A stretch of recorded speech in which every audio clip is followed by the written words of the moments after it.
SB19, a group that not only put PPop on the map, but rewrote what it means to be a Filipino artist on a global stage. Last week I uploaded my whole deep dive on SB19. If you haven't seen it yet, go check it out. Now, I mentioned in that video that there is so much to know about SB19 that I couldn't possibly fit it in one video, unless that video was going to be like an hour long, which nobody wants to watch. So I mentioned that I've split it into videos, and hey, look, we're here today. This is part 2.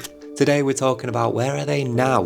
SB19 in 2025. What does the life of SB19 look like? And for everyone who commented on my last video, I am incredibly grateful. I really appreciate the love. I was really nervous of uploading that video because one thing I learned when I was researching SB19 is that the 18s are really a dedicated fan base, and I thought if I say anything wrong or anything that they don't agree with, they might go in on there. But everyone was super nice. And if you're new to this channel, my name's Cameron, soon to be the king of K-pop, C-pop, P-pop, any kind of Asian pop. I'm on a journey to learn as much as I possibly can about P-pop and share it here on YouTube so we can build out a community in the comments and on this channel of just a bunch of P-pop fans from all over the world coming together in harmony. And if there's one subject that plagues me more than any other, it's SB19. So let's talk about where they are today. But first, a quick recap for anyone who's new to SB19 or just can't be bothered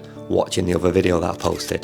SB19 formed back in 2016 under Show BT Philippines. They trained under a K-pop style system which was rare at the time in the Philippines, and they debuted in 2018. Their breakout came in 2019 with the song Go Up, which not only skyrocketed them into the mainstream Filipino music, but also got international attention, even landing them on Billboard's Social 50. Since then, we had multiple albums, massive tours, and a reputation for being both incredibly talented and incredibly hardworking. That is the short version of the story, but now let's talk about the evolution of SB19. 2023 to 2025, these were defining years. 2023 showed a more mature and experimental side to SB19. Tracks like Gento didn't just dominate P-pop charts, they blew up internationally, especially with the help of TikTok and dance challenges. This was big in Asia, Europe, and even Latin America. Gento, by the way, was the first ever SB19 video I made. Before I started researching them, I made a reaction video. It is not on YouTube yet because I'm currently fighting copyright claims against it. Once I'm clear of copyright claims, I will upload it on YouTube. But Gento is probably SB19's second most popular song. It definitely is on YouTube. If you look at the YouTube channel, most popular, number 2, it's Gento. And that was released 2023. So even though they debuted back in 2018, this was really the defining year for them. And it was kind of a different style of song, which carried them through to 2024. In 2024, they leaned harder into blending genres of music. You hear a lot of R&B, EDM, and even rock influences just sprinkled in. It's proof that they weren't afraid to push the boundaries of what P-pop could sound like. By 2025, where we are now, the catalogue feels global. They're not just competing with other Filipino acts anymore, they're comfortably sharing playlists with K-pop groups, Western pop stars, and global chart toppers. And what I mean by that is prior to 2023, they were sounding a lot like other P-pop artists, and they was competing with other P-pop artists. But something happened in 2023 onwards where they started defining themselves. And I think the big thing about SB19 is that they write all their own music. So once they started, a lot of what they were sounding like was what they expected people to want from them. They were giving the people what they were used to and what they want. Once they built that name for themselves, they started playing around with different styles of music, different sounds, and just, it felt like the music they created from 2023 onwards was way more what they wanted to create, which is why they kind of stopped competing with other groups that were similar to them, right? I said it in my last video where the comparison with SB19 is with people like BTS and Stray Kids, whereas Nowadays, if we're talking about competing, we're talking more about Western pop groups and American pop, English pop groups and American pop. They've got more in common than One Direction than they do BTS nowadays. But the craziest thing about this is even though they were branching out with their sounds, they still never lost that Filipino identity. That's been something that's very important from them from day one. But it's not just about releasing songs, they've also done a lot of tours, they've won awards, they've done all sorts of things. For example, you've got Pagtatag. This was their 2023 tour. It was their first major global push. They hit Asia, North America and even select European countries. Most of the shows got sold out. What's important to note from this is they were going global. It wasn't just an Asia tour. It was a global tour. They were playing arenas, not just theatres, and they were selling out concerts in places like Los Angeles, Toronto and even London, which is just proof to how international they became. Then we get to 2025. They reached another milestone completely, collaborating with promoters that usually only work with massive K-pop acts. They put SB19 in the same festival lineups as groups like Stray Kids and New Jeans, something that no one imagined just a few years ago. Stray Kids and New Jeans, by the way, 2 names on my list of videos to come. So if you like any of those, subscribe, and if you don't know them, subscribe so you can learn about them. The impact of all of this work was that SB19 weren't just a Filipino boy band anymore. They're PPop ambassadors, and when they perform abroad, it's more than a concert, it's a cultural showcase. All of that aside, another sign of their global dominance is endorsements and partnerships.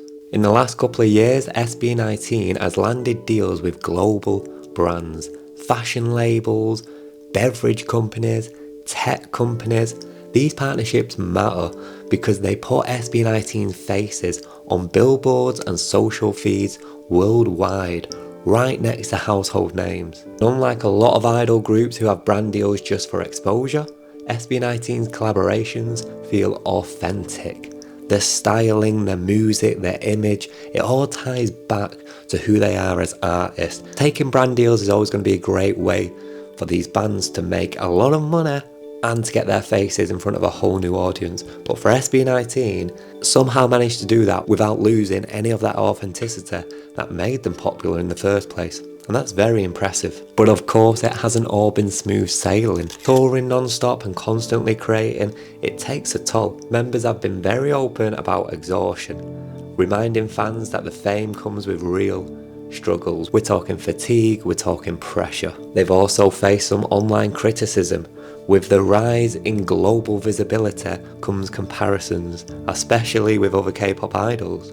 Some critics dismiss them as the Filipino BTS. I know the 18s hate to hear it, but a lot of Western media outlets who do criticize them with this tagline of being the Filipino BTS. But as we've learned from my videos in the past, SB19 fans are quick to clap back and they're always going to be protecting SB19. There's also been a lot of obstacles that SB19 have had to get over in recent years. For one, the Filipino music industry is still developing, and when it comes to infrastructure for global reach, SB19 has had to do a lot of that groundwork themselves.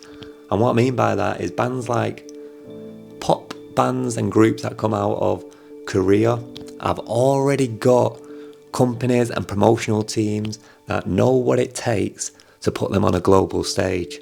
In the Philippines, they just don't have that. So with SB19, they're doing a lot of that for themselves. A lot of that marketing and a lot of that promotion is just based on them. That's a lot of pressure. But with such a strong fandom, they've made that whole thing possible. The fandom isn't just supportive, they're organised, dedicated and strategic. From streaming parties online, 18s have helped SB19 chart internationally and win awards against groups with much bigger industry backing. In 2025, 18s are stronger than ever. You'll find them trending hashtags worldwide, fundraising for projects, and even welcoming new fans like myself into the fold. If you needed any proof on just how welcoming this fan base is, check out the comments on my last video and you'll see a bunch of 18s all saying just niceties, all welcoming me into, all thanking me for doing a video, welcoming me into the fandom, giving me information that I've not had before. So helpful, so nice. But what are SB19 doing right now? Now we're getting to the part where things really get exciting. What SB19 are doing now, what they've got lined up. This is where you can see how far they've come and where they're going. SB19 are currently on their third world tour. It's called the Simula at Wakas World Tour, which means beginning to end. The world tour kicked off in May this year with a massive 2-night opening show at the Filipino Arena in the Philippines.